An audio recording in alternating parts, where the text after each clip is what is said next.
Well, hello, Don and Gina. It's so great to be here today. I was reflecting on a story, and I come back to the same story about community all the time, because it's a story that I think really illustrates what it is like to be held by a community of proximity, by the neighbors and people that are around us. But I have to go backwards in time a little bit. I lived in like various communal-ish settings, living with roommates for the most part, for most of my adult life, and then found myself in the suburbs with a baby on the way, and my partner and I looked at each other.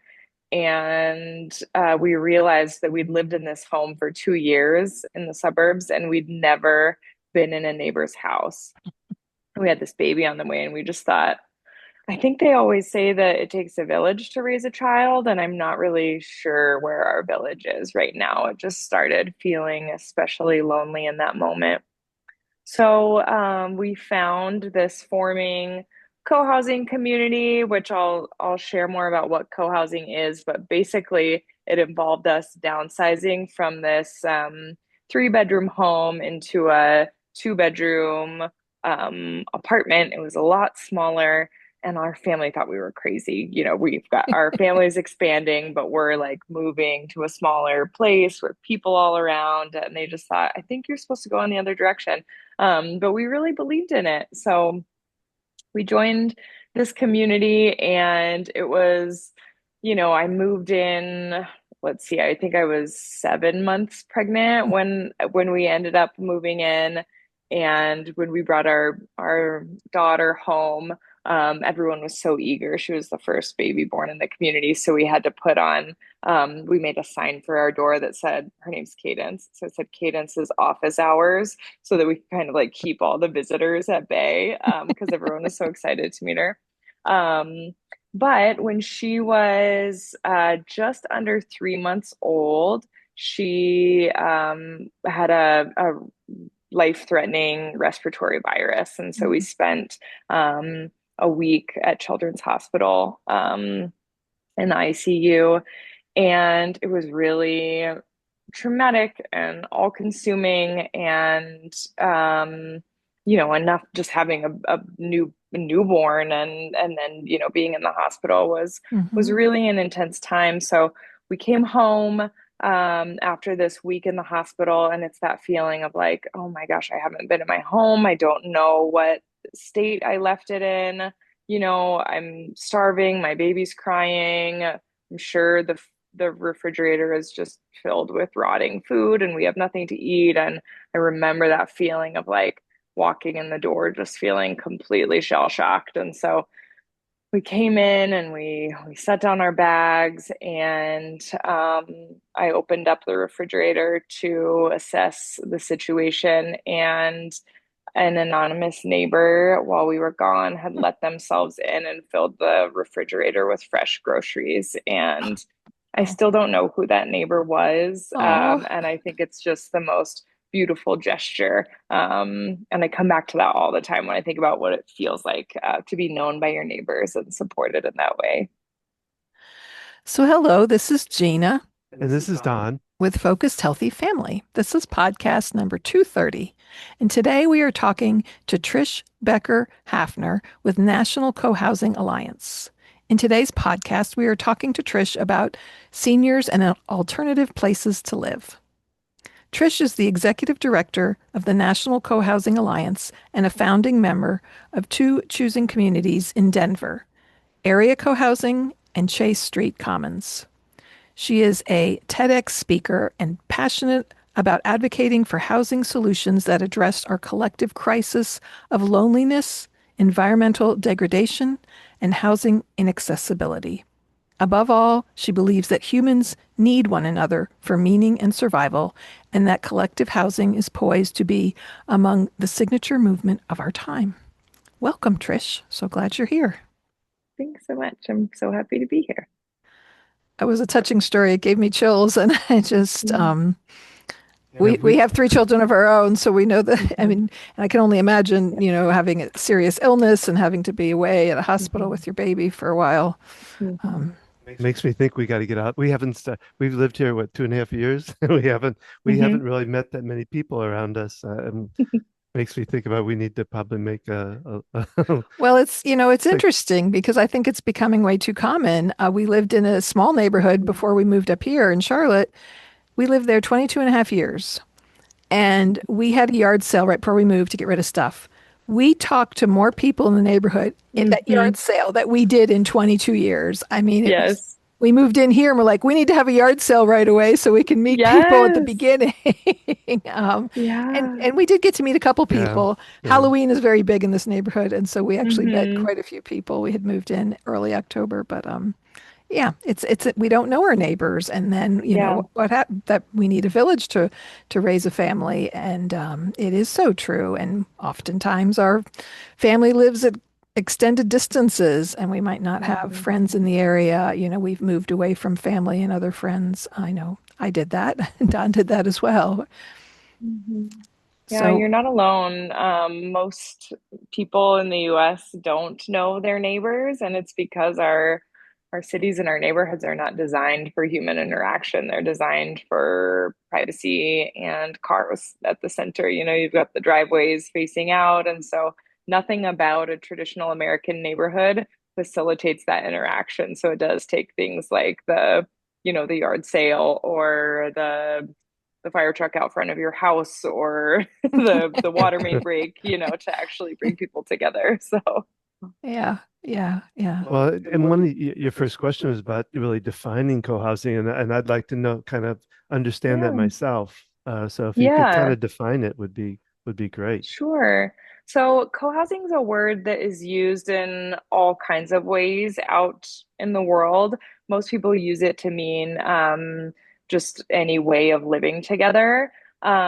It's actually a model that started in Denmark. And so the particular model of co-housing is private homes, full homes. They're usually slightly smaller square footage than a traditional home because on top of those individual privately owned homes, you also have shared spaces, which could include a common house, gardens, playgrounds, yoga studios, workshops, etc. Oftentimes, like a shared guest room, for example, that you can rent out instead of having it in your home. And then on top of that design, probably the most important piece is the social infrastructure. So basically, it's just if you live in co-housing, you're not just living in a neighborhood with a shared common house, but you're actually intending to know your neighbors, to ask for help when you need it, to show up when you can, to put some of your time towards the betterment of the community, whether it's through joining regular meetings, being on a committee, or just offering your time towards the garden or the budget spreadsheets or whatever your skill set is. So yeah, it's this Danish model that came to the US in about 30 years ago. And now there are about 180 co-housing communities in the US, existing communities. About a dozen of those are senior co-housing communities, and mm-hmm. the rest are multi-generational. So would have seniors, babies, all in the mix. And then there's about 150 in some stage of formation as well across the country. Yeah, I was looking at Yeah. the website, and Yeah. I actually pulled up the one closest to us in the Yes. Raleigh area of North Carolina just to kind of get a better feel for it and learn more. We came Yeah. to this conversation because I'm an occupational therapist. I've worked with geriatrics and for a long time and worked in independent living and assisted living. And so looking at what other options are out there for people, because, Don and I got talking about, well, what about if people want land and, want to really Hmm. garden and stuff? What else is Hmm. out there? And that's kind of how we came to Hmm. understand this, and that being able to find a group of people with a shared interest, um,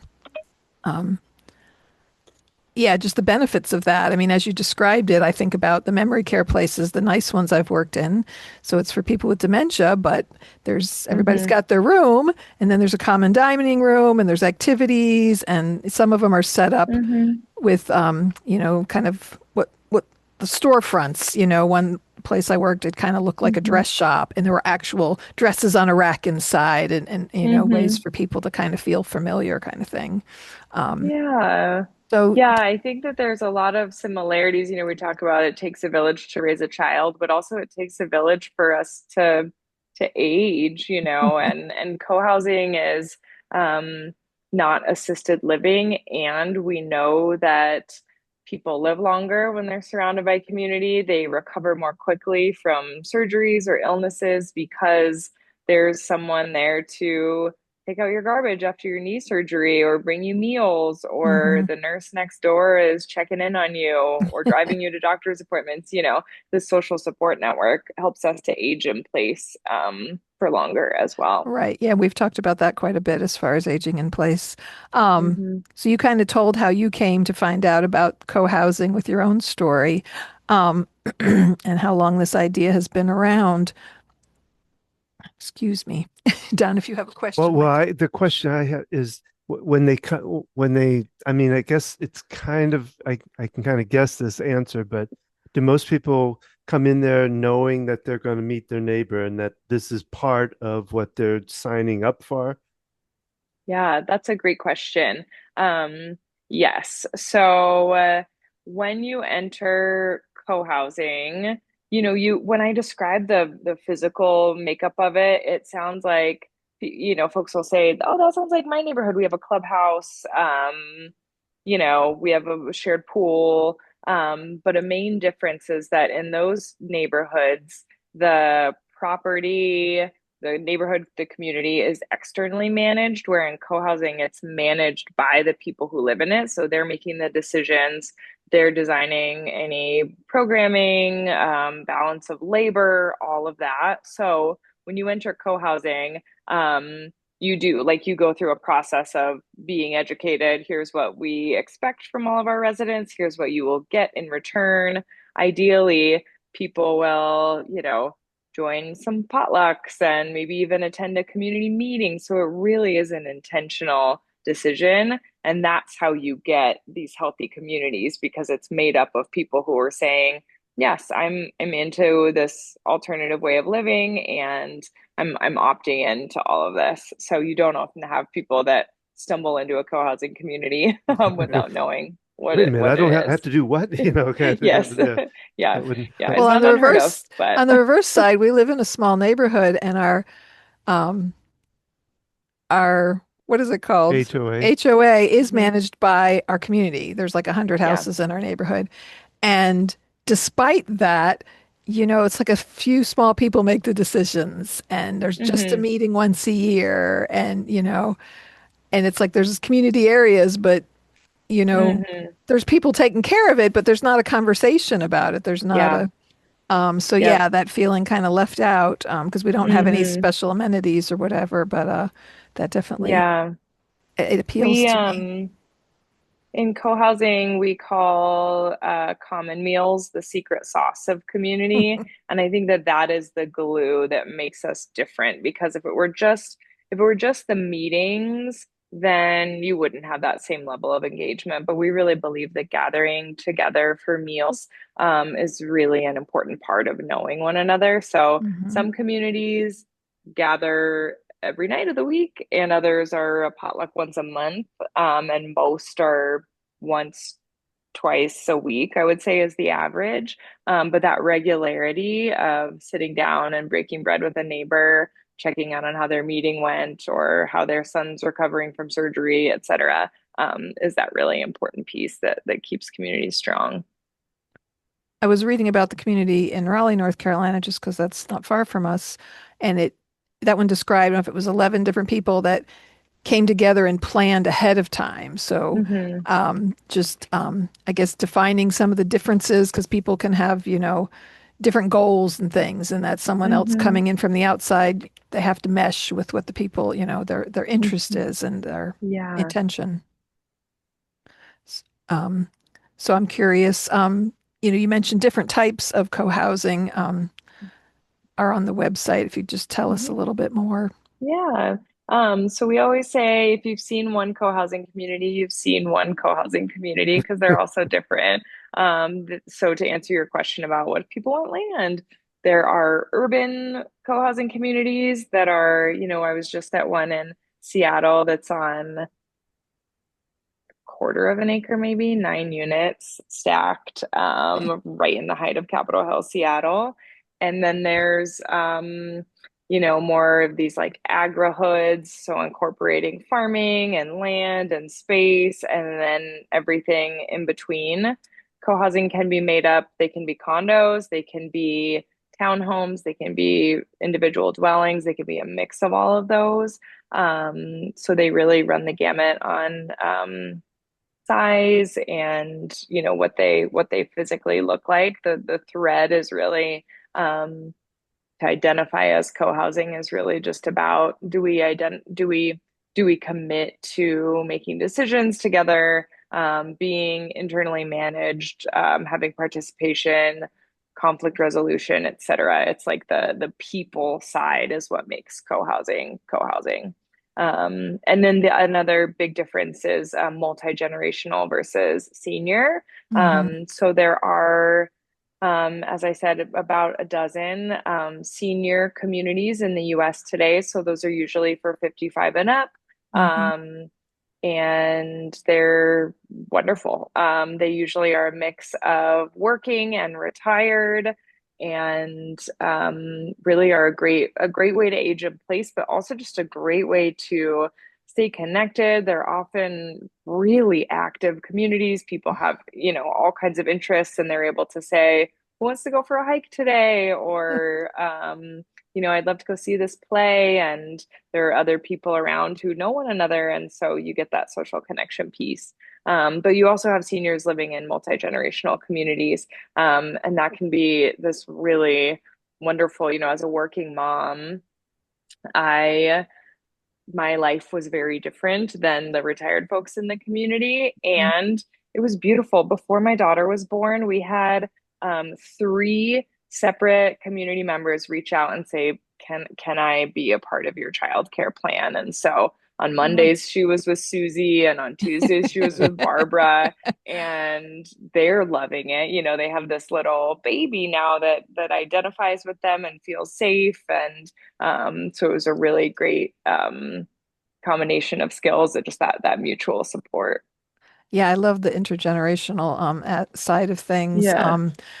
We homeschooled our kids for most of our youngest chose to go to high school at 10th grade, but and we had that intergenerational learning Learn. experience, being with kids of different ages. And the kids, Yeah. when I had my youngest, it was she's 7 years younger than her older sister. And so there weren't a lot of other babies in our homeschool group. And it was like, oh, there's a baby. And the girls were like, we have a little live doll to play with now. And I had Hmm. people to kind of help watch and just that benefit of helping, each other out. We kind of had that kind of community feel. Yeah. And I see it with the seniors I work with. They love when most people, there's some that don't want anything to do with young children, but they enjoy when young children are around because that's the challenge with, senior housing communities, whatever setup it is, there's not that mix, and maybe family lives far away.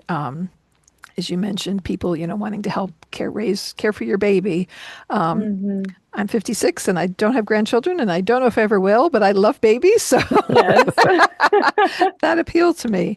Yeah, Um, absolutely. um, but yeah, so it's just neat. There's some neat possibilities out there. And Hmm. like, I'm curious about, do most of them form and then they build the housing, or do some places, kind of, yeah, I don't know how that would work moving into a Uh, space that exists. yeah, that's a great question. Yeah, you were mentioning you were looking at the one in your area and there were 11 people. I'm imagining you're talking about the founding members. Hmm. Oftentimes we call them the Okay. burning souls. So it's these, it's like a person or a couple people who are like, you know what we should do? We should like all have our own homes, but then we come together for meals and we do things together. And then they find out that there is this Danish model. And so they start kind of dreaming. And then that group of burning souls grows. We call it the potluck stage because you're just hosting a lot of potlucks. You're just sharing your vision, and, finding people who share in your dream. And then you'll buy land, you'll bring on your professionals, your architects, your development consultants, etc. And then, start building. So that is certainly one way, and that is how most co-housing communities have become what they are. Um, and people can always join an existing community. So, not surprisingly, there's not a lot of turnover once you're living in community. It's not often something you want to leave. But, lives change. So, Mhm. you can always join an existing community. And then the third way to find your way into a community is to join a forming group. So, the groups that are in the potluck stage, or maybe they have land, they're all over the country and they're all listed on our website. But yeah, those are kind of the ways that a community can come to be, or that someone can find their way into a community. Okay. Because it sounds like there's a lot of groups out there that are still in planning stages when you're talking about the groups that you can join. Yeah. That Yeah. I mean, just about as many as there are communities, there are that many in some stage of formation, whether they're under construction or just, Yeah, doing the potlucks. there's one in Charlotte. I just saw Mm, that's still forming. But yep. I noticed you mentioned on there different types of it, and I noticed one is mission oriented. Are these different desires that you want to build on, or do you already have like a mission orientated kind of community? Mm, yeah. Um, a lot of times, communities will be built around, the mission oriented ones could be something like, we really want to pursue sustainability, and so we're, some even identify as like an eco village or eco housing. So they're integrating sustainability practices and like native landscaping and the green design and alternative building practices, that sort of thing. That could be one Mhm. mission oriented. You also could have, a community built around an identity. So, for example, there are several communities that are forming for, um, families who have adults with developmental disabilities and they're about to age out of care. And so they're looking for a community, to support Right. their adult children as well Mhm. as them. And so these neurodiverse communities, could be mission oriented. So, Mhm. those are some examples of some. But then beyond that, just more generally, if it's a general co housing community, they're really, values oriented. So they would state, what's important to them, so that people who are interested know, if they share those same values and if it's a good fit. Right. Well, I was kind of curious too, is that you mentioned about the eco idea of it. Do a Mhm. lot of them start kind of building on that, like having solar and different things for the community? Well, even I was even Hmm. thinking of water and electricity and things like that. Do they share those? Do Yeah. they have water tanks that they build on and things like that? Do a lot of them do Yeah. that kind of thing? Yes, totally. So, sustainability is pretty much a universally held value in co-housing. Okay. Some go, really deep into being an eco village, and others just sort of incorporate it. But yeah, you're gonna see bike garages, EV charging stations, solar, group composting practices, um, yeah, green energy, car sharing, all of these sort of daily life. And we also believe that when you're experiencing a life of connection and belonging, you're called less to consume mindlessly, to order the stuff on Amazon. Instead, you're experiencing a more, meaningful and purposeful life. And not to mention just all of the sharing that happens naturally. So we also have a saying in co-housing, does everyone need their own lawnmower? And this is Yeah. just sort of this ethos of like, gosh, how much stuff do we accumulate as individuals and families? And then we all have these houses with so much of the space dedicated to just storing the stuff, and then we're paying more and we're heating the space to store the stuff. So it's really, if you apply that, like, do we all need our own lawnmower to just about anything, you can Sure. come up with some really creative solutions to a lot of things in life. Right. I see the cost saving factor of that because yeah, Mhm. you maybe you mow your lawn once a week, but so you don't need to use it all the time. And Right. because I was wondering too, the cost of housing in our communities, like the one you said you've moved into was kind of an apartment setup. So I'm guessing it was all about the similar cost, although for people who can't afford as much, Mhm. are there some more communities that offer different housing options as far as the affordability? Yeah, that's a great question. It's a common question and probably the most important one that we ask ourselves right now. So co-housing is not inherently a financial or a legal model, it's a social model. Hmm. So I think a lot of people expect, like, they hear co-housing, they think sharing, so they think, oh, it must be an affordable approach, and it's not. It's a social model, and that social model can be put on a luxury apartment building, or it can be intersected with an affordable financing strategy. So whether, maybe a community organizes as a cooperative, and that's a way to keep it affordable.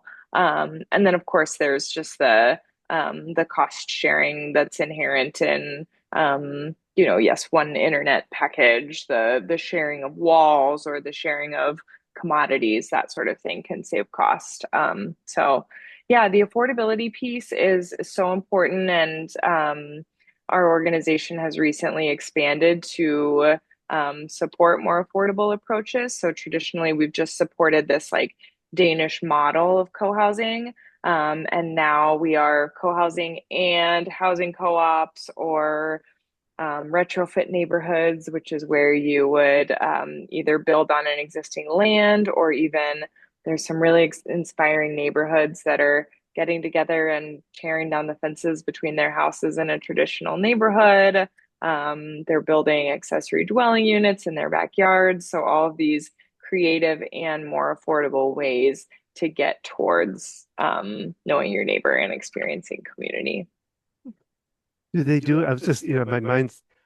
Do they do anything kind of odd things? Like I was thinking of, they now you can get trailers, like trailers that they Mm. build houses on. Are there any Yeah. communities that do odd things Yes. like that?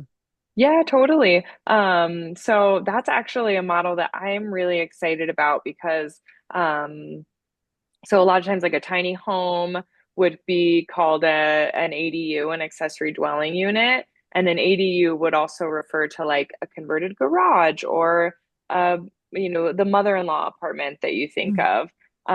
And as more and more municipalities are paving the way for ADUs to increase density, I'm thinking, cool, apply the co-housing social infrastructure to that, and then you'll have these little villages on every corner, so that's we moved out of Aria co-housing, which was a traditional condo model, into a different property that has two homes on it, and then we're splitting the lot to add ADUs, and so it's that like hybrid organic model, all in just pursuit of connection and affordability. So yeah, people do a lot of creative stuff like that.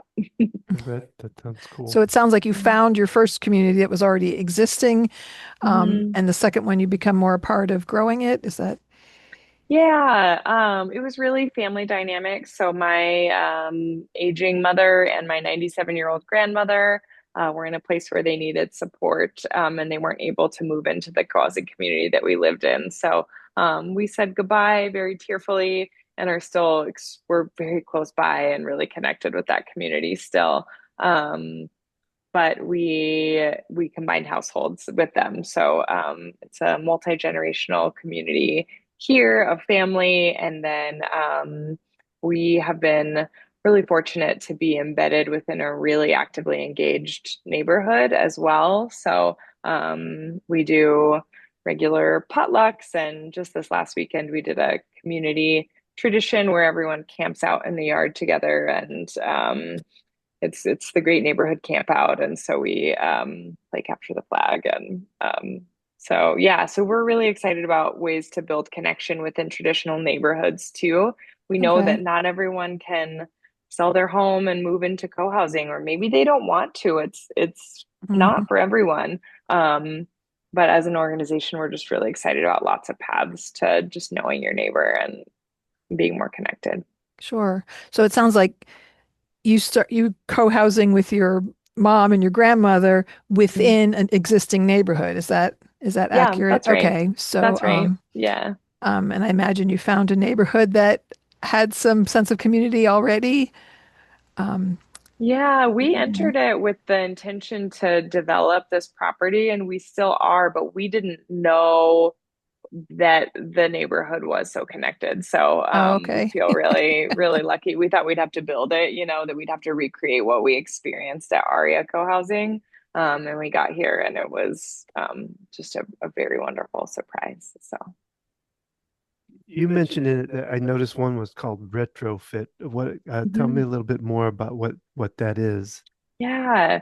So retrofit is where you take existing housing stock and make it into community. So you could think about it as like existing housing stock that you pour the co-housing sauce on, right? So it could be, let's take a regular neighborhood and maybe you say, let's have a weekly meal plan and we'll rotate who hosts it.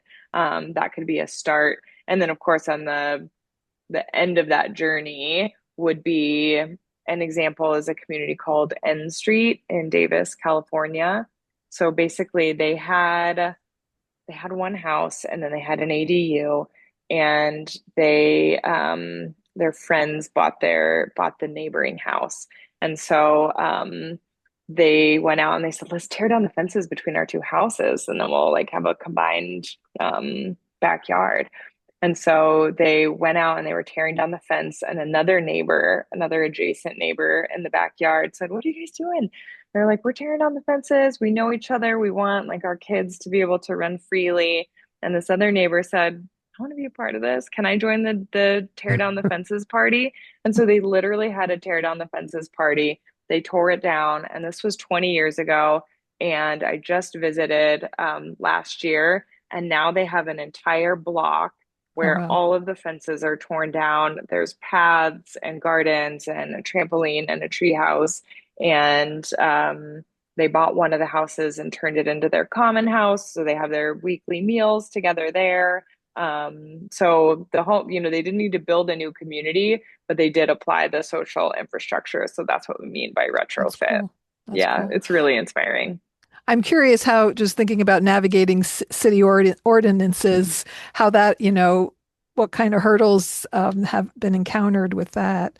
Yeah, they have a real guerrilla approach. So they've created um I don't know all the details, but like in order to remove liability for common amenities, Hmm. they would create a cooperative. So they have like a hot tub cooperative that actually owns the hot tub. And so that's how they Okay.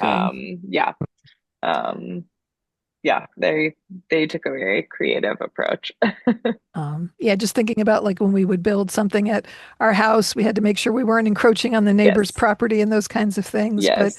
it's nice Yes. to know there's ways to operate outside of that, those regulations and things that Yeah. really do separate us, and put up all those Hmm. those fences like you talk about. Right.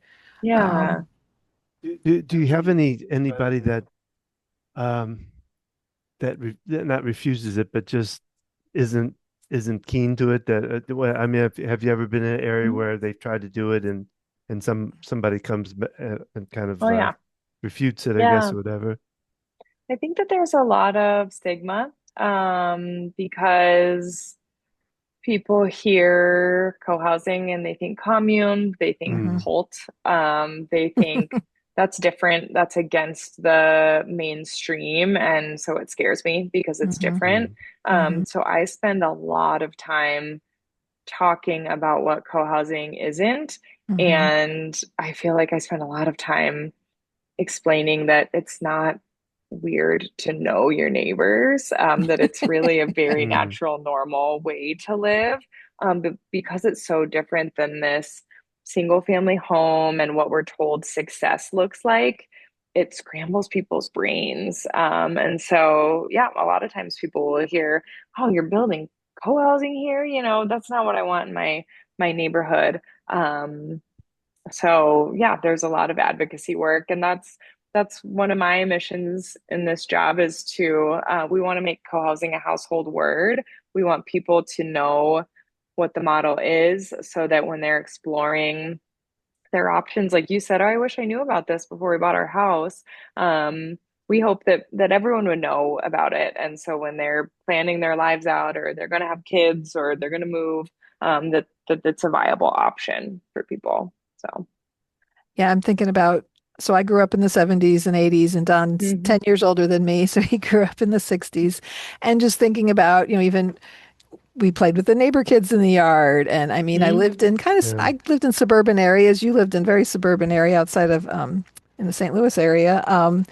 And that we hung out with the neighbor kids, and my Hmm. parents knew the other families, maybe not really well. I know you had probably even closer connection. You were in a very small neighborhood, Don, Yeah. that you lived in St. Louis. But just that whole idea is so different now.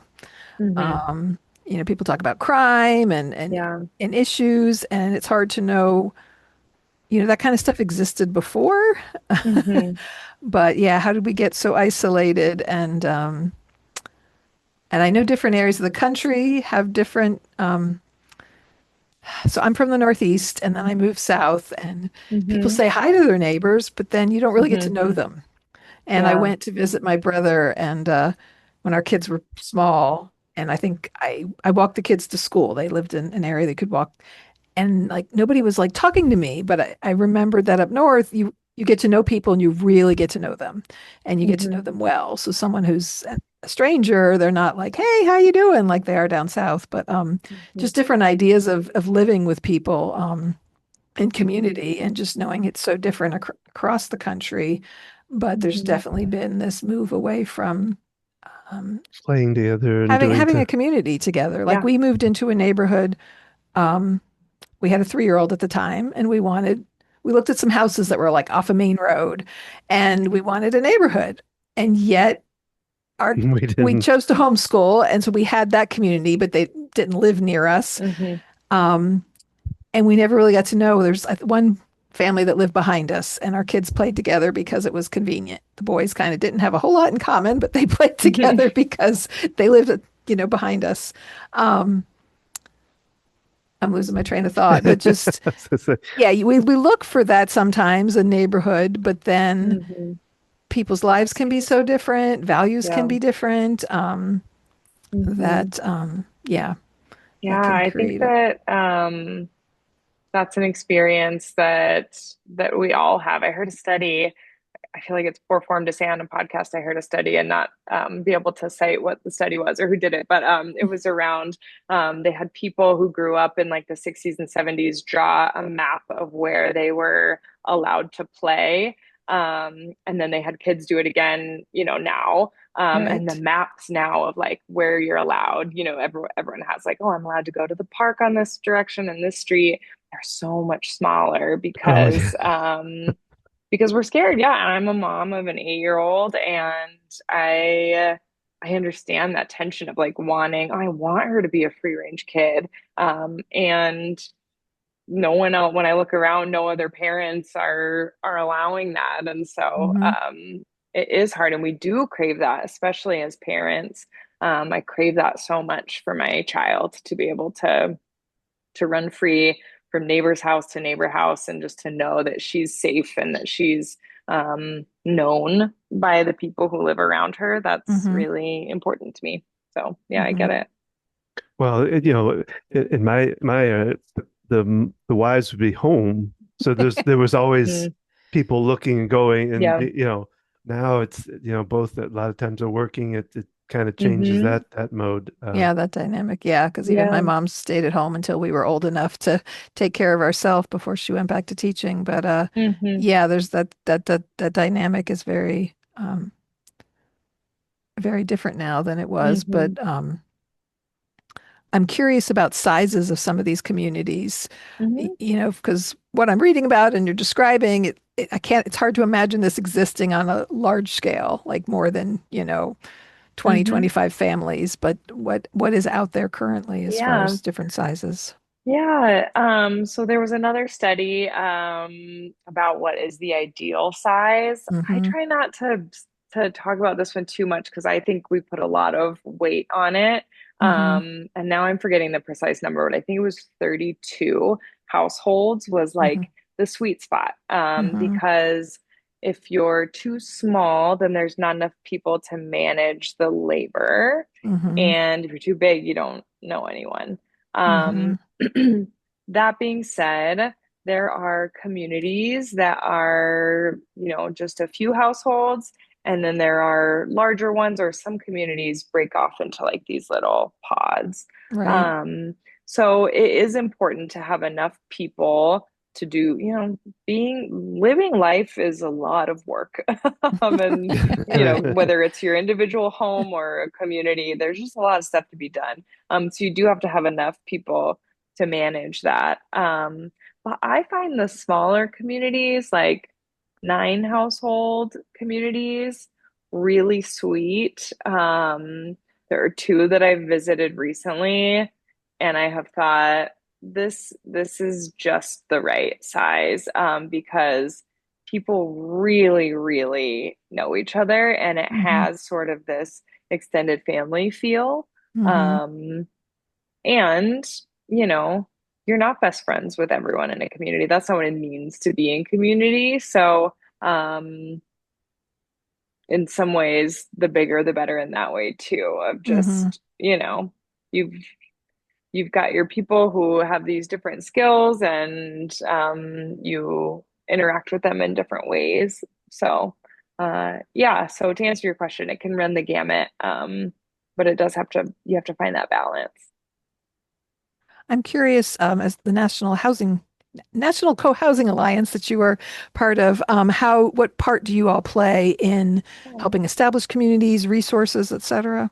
Yeah, so we're really the only nonprofit that supports co-housing. There are other nonprofits that are amazing supporting other models of intentional community, and we are really an advocacy and an education organization. So we don't actually develop or own or manage any communities. Mm-hmm. What we do is provide education. So we have once or twice a year, we do a summit or a conference in person. It rotates locations. And then we have virtual trainings all year round. And those trainings are on everything from like how to choose land or how to start a community to how do we manage, how do we handle when a community member passes away, or how do we have more fun? How do we how do we create a meal program? So we really support communities across the life cycle with our education. Um, and then we try and create spaces for people to find each other. So for the dreamer in Durham to find the other dreamer in Durham, and for people to find the professionals to help them, um, and to create opportunities for those who have lived in communities for decades to offer mentorship and wisdom to people who are newer on the journey. So we Mm-hmm. we just think of ourselves as conveners, whether it's virtually or in person. We also host an event on the 10th of every month at 10 a.m. Mountain Time called the Commons, Okay. which is a great place. I think of it as kind of the front porch of co-housing. Just if you've heard the word and you're wondering what this model is, you come to this virtual thing. We do a 30-minute presentation, and then people just chat with one another. Mm-hmm. So that's just an important way that we're spreading the good word of co-housing. Sure. I've got to ask this question just because the work Don and I do with parenting, looking at parenting and sandwich generation, navigating Mm, children and seniors, we talk a lot about communication. mhm. And some of the things that are popping in my head as you're talking about communities Yeah. is, you know, what kind of support and resources have you seen used, or because there can be challenges with neighbors Yeah. disagreeing and dealing with Mm. conflict. Yeah. Such a great and important question. So, um, communities are not inventing their decision-making processes for the first time. There are models. So Hmm. there's several governance models that help people to make decisions together.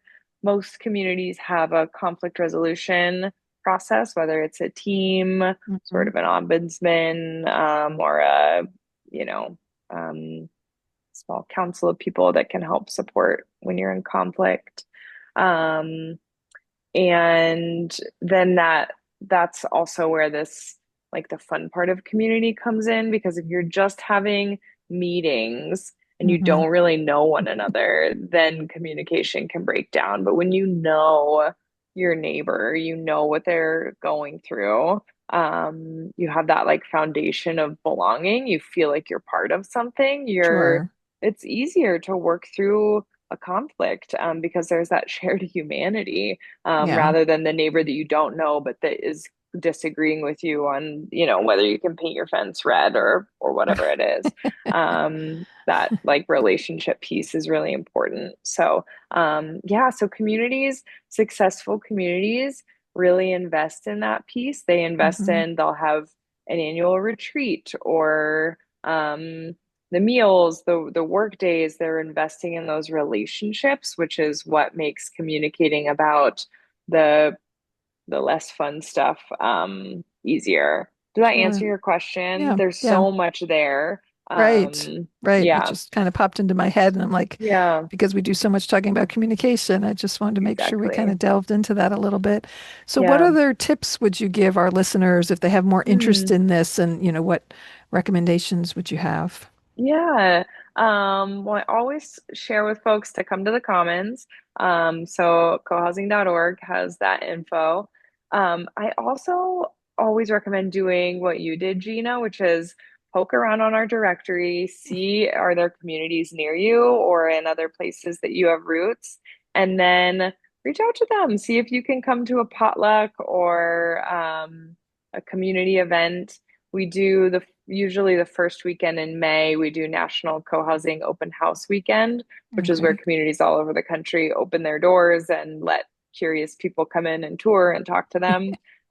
So, check it out, see what it feels like. That's a really great first step if you're wondering if co-housing might be right for you or just wanting to learn more. Go see what it's really like and talk to people in co-housing. It can be really educational, and then sometimes you might get on the interest list and then you want to move into that community, sure. Hmm. But more often, an existing co-housing community will connect you with other people. So Hmm. they'll say, "Oh, have you met this person? They're sort of trying to get something going over here." So they really act as hubs and can be a great experience to see what it's really like. Cool. Yeah. And what final, if people want to learn more, reach out. If you just give, and we'll post this up in the notes that people can see, but website and Yeah. other contact information that you'd like to share. Yeah, cohousing.org is where we are online, and we've got lots of educational resources and lots of info about what co-housing is and where you can join us at events in person or virtual. And we're on most of the social medias. I think the links will be in the show notes, but Sure. yeah, National Co-Housing Alliance. Wonderful. Yeah. Well, Trish, we really thank you for being on here. This has been very informative. Like I said, this is what we've got to look for a long time, and you've given a lot of great answers to it. So really appreciate you being here. Yeah, I appreciate you both for hosting these important conversations just about creating intentional lives in so many ways. So thank you so much for the invitation. Well, thanks for joining us today on the Focus Healthy Family podcast. If the conversation today, sounds good to you, we ask you to like, maybe subscribe, and share it with somebody that you feel like might have benefit for it. You know, and consider if stress and panic are part of your daily life. You may want to consider my EFT tapping series. A lot of people call EFT very weird, but when they really try it out and they've worked some sessions with me, they figure out that it really works. So, you want to check out our website to find out more. You can find it at focushealthyfamily.com or focushealthypodcast.com. You can also connect with us on social media. Instagram at Focused Healthy Family. Instagram is Focused Healthy Family 1. Facebook is Focused Healthy Family. And YouTube, it's Focused Healthy Family. New episodes come out every Thursday morning, 8 o'clock. And you can find out a lot of good information about even the past that we've done. Plus, you'll hear about our co-housing here today. And if you're looking for someone to speak at your organization, your caregiver group, or a support group, Don can be there to help talk about reduced stress and build resilience in caregiving environments. For more information about booking Don to speak at your location, please reach out and schedule a presentation or workshop. And remember, how you speak to your children and your loved ones today shapes their future and yours.